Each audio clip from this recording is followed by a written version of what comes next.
మాడుగుల్లో సుపరిపాలనలో తొలి అడుగు కార్యక్రమం జరిగింది. మంత్రి కొలుసు పార్థసారథి ముఖ్య అతిథిగా హాజరై గత ప్రభుత్వంపై తీవ్ర విమర్శలు చేశారు.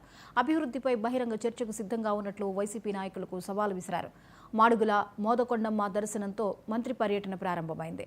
టీటీడీ కళ్యాణ మండపంలో డీసీసీబీ బ్యాంక్ మంజూరు చేసిన గృహ నిర్మాణ రుణాలు, ఇన్సూరెన్స్ చెక్కులను లబ్ధిదారులకు పంపిణీ చేశారు.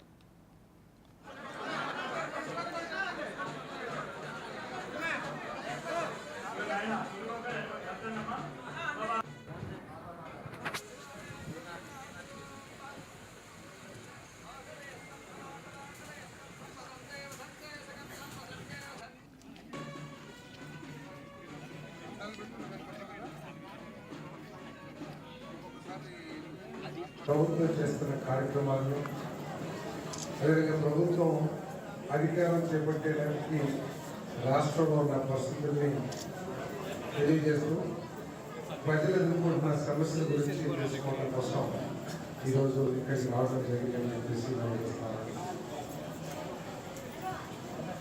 ఈ రాష్ట్రంలో 4 ఇంజిన్ల ప్రభుత్వం పనిచేస్తుందని చెప్పేసి మనం చేస్తున్నాం.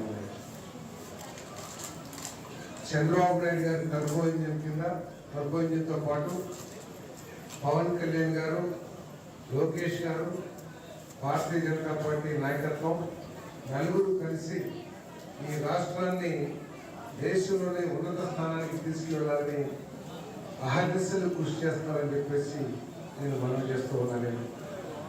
ఈ రాష్ట్ర అభివృద్ధి కోసం రాబోయే కొన్ని దశాబ్దాల వరకు కూడా రైతులు కానివ్వండి, యువతులు కానివ్వండి, మహిళలు కానివ్వండి, సంతోషంగా ఉండటానికి కావాల్సిన వసతులు ఏర్పాటు చేయడానికి ఈ ప్రభుత్వం అత్యంత ప్రాధాన్యత ఇస్తుందని చెప్పేసి మనం చేస్తున్నాను.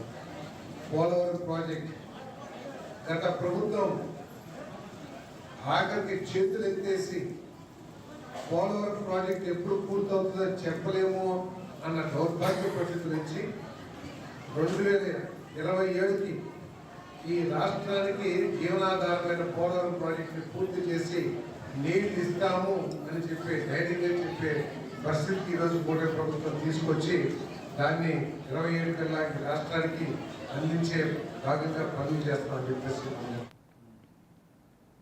జగిత్యాల జిల్లా వెంకట్రావు